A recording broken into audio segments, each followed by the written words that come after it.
Chaque fois que tu te trouves dans une salle remplie de gens, tu as un travail secret à faire. Jauger la foule, lire leur langage corporel, obtenir ce que tu veux. Tu n'auras plus jamais à parler à quelqu'un qui n'est pas intéressé ou, à l'inverse, à passer à côté d'une belle opportunité. C'est parti! Pour montrer que tu écoutes, répète quelque chose que l'autre personne a dit avant de donner ta réaction. Ton patron t'a rembarré devant tout le monde? C'est n'importe quoi! C'est beaucoup plus convaincant que de dire « Oh là là, c'est n'importe quoi ». Si tu veux gagner la confiance de quelqu'un, essaie de copier ses gestes, sa posture ou ses expressions faciales. Tu peux aussi demander une faveur ou un conseil, même si tu n'en as pas besoin et que tu ne prévois pas de le suivre. Les gens se sentiront ainsi importants et nécessaires, et ils t'estimeront pour cela. Si quelqu'un garde la main près de la bouche dans une conversation, il a probablement quelque chose à cacher. Leur subconscient essaie physiquement d'empêcher ce secret de s'échapper de leur bouche. Soit ça, soit ils ont un morceau d'épinard coincé entre les dents. La plupart des gens ne remarquent même pas les choses qui te gênent chez toi. Ils sont trop occupés à s'inquiéter que les autres remarquent leurs propres défauts. C'est ce que l'on appelle l'effet de projecteur. Reste alerte concernant le Dupper's Delight, ou le délice de gruger. Il s'agit d'un petit sourire rapide juste après que quelqu'un ait dit un mensonge. L'ego subconscient ne peut s'empêcher de se réjouir de duper les autres lorsqu'il s'en tire avec un mensonge. Mais les pieds ne mentent jamais. Si le bout des chaussures d'une personne est pointé vers toi, elle t'apprécie probablement. Si ses pieds ne se tournent pas vers toi, ou pire, s'ils sont tournés vers la sortie, eh bien, tu as saisi le truc, laisse-les partir. Il en va de même pour le mouvement de leurs yeux. Les gens essaieront d'être polis et d'écouter. Mais si les yeux de cette personne ont tendance à être dirigés vers la sortie la plus proche, c'est signe qu'elle ne cherchera pas à parler avec toi. Ajoute à cela les bras croisés et le poids du corps qui passe constamment d'un pied à l'autre. Et le message est clair. Je préférerais être ailleurs qu'ici à t'écouter. Quelqu'un te ment probablement s'il omet des détails sensoriels. Les personnes honnêtes décrivent les sons qui se sont produits, ce qu'ils ont senti, vu ou ressenti, et ce sont souvent les éléments les plus importants de l'histoire. Si quelqu'un ment, il fera l'impasse sur ces détails. Baille pour vérifier si quelqu'un te regarde. Il est probable qu'il baille aussi. Tu peux aussi vérifier ta montre ou ton téléphone. Nous ne pouvons pas nous empêcher d'imiter le comportement de la personne sur laquelle nous portons notre attention. Ou si une personne du groupe fait une blague et que tout le monde se met à rire, découvre si quelqu'un te regarde. Quand les gens rient, ils regardent automatiquement ce qu'ils aiment le plus. Un sourire ne suffit pas pour savoir que quelqu'un t'aime. Il doit être authentique. Les rides qui se forment au coin extérieur des yeux sont un bon signe. Si elles ne sont pas là, cette personne fait probablement semblant d'être gentille. Disons que tu es en train de discuter à une table. Si, pendant la conversation, l'autre personne écarte tout objet se trouvant entre vous, cela signifie qu'elle apprécie vraiment cette conversation. Ou peut-être que c'est toi qui rends la conversation si spéciale. Aussi, si ton interlocuteur se penche sur la table, il apprécie ta compagnie. S'il se penche sur le dossier de la chaise, il préférait être ailleurs ou avec quelqu'un d'autre. Est-ce que tu remarques que son pied tremble? Il est clairement anxieux ou irrité. Si tu es obligé de t'asseoir avec quelqu'un que tu n'aimes pas beaucoup, essaie d'éviter que tes jambes ne dévoilent tes véritables pensées intérieures. Les personnes qui s'assoient à l'envers sur une chaise essaient de montrer leur domination. Si tu ne veux pas céder au jeu de pouvoir, reste debout. Si quelqu'un touche son cou ou tripote sa cravate ou son collier, il se sent mal à l'aise. Toucher cette zone est une façon instinctive de se calmer. C'est comme ça que nos parents nous réconfortaient quand nous étions bébés. C'est la même chose quand ils se balancent d'avant en arrière ou d'un côté à l'autre. C'est un moyen de se calmer, comme dans un fauteuil à bascule. Cette personne est soit très stressée en ce moment, soit généralement du type anxieux. Est-ce que tu ressens de la gêne ou de la tension avec quelqu'un? Eh bien, mange quelque chose. La nourriture détend les gens et crée une sorte de lien lorsqu'elle est partagée.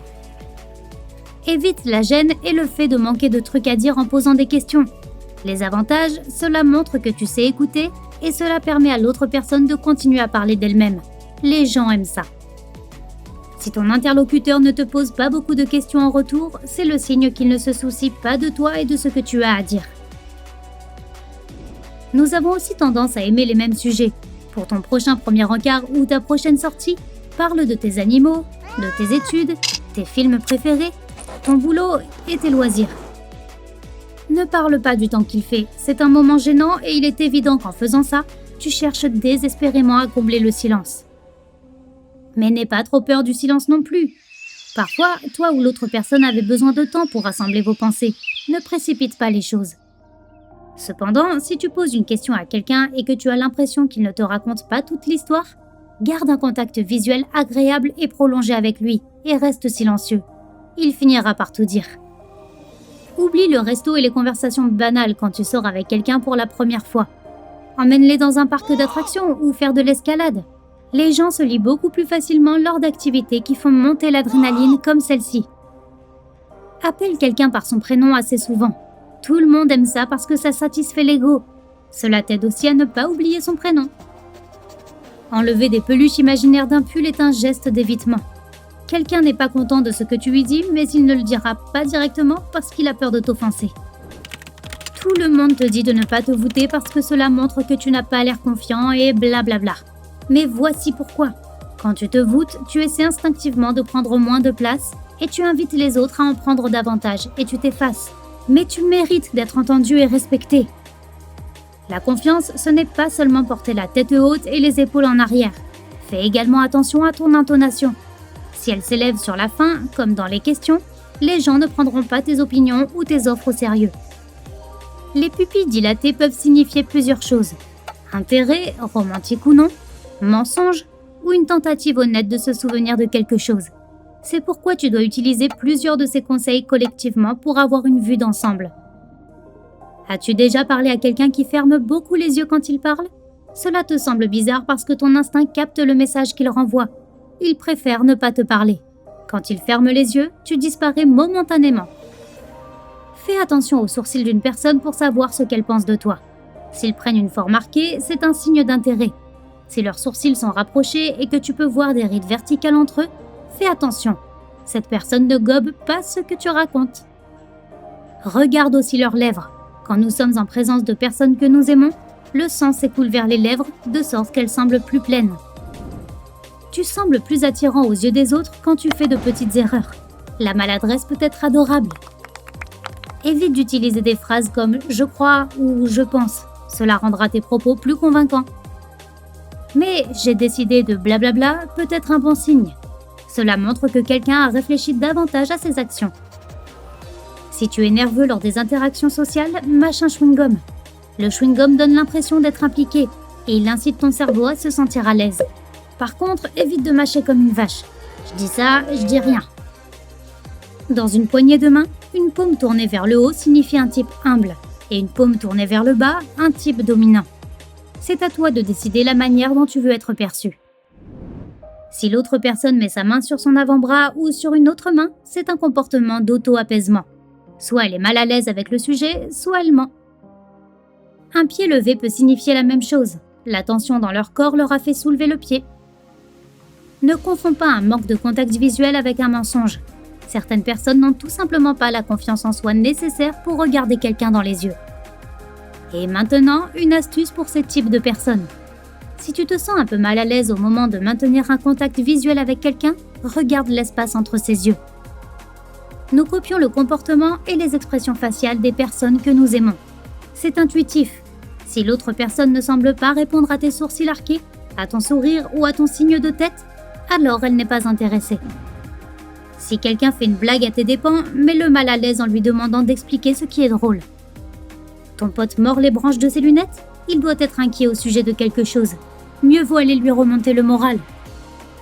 Si quelqu'un se souvient clairement d'une petite chose à ton sujet, même si toi tu ne t'en soucies pas assez pour t'en souvenir, sois sûr que cette personne t'aime beaucoup.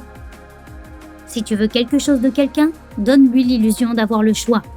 Tu es peut-être sûr que ton coloc ne te laissera pas organiser une soirée, mais tu n'as vraiment pas envie de nettoyer l'appart non plus, bien que ce soit ton tour.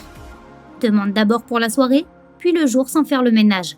Le deuxième choix a plus de chances de recevoir une réponse positive.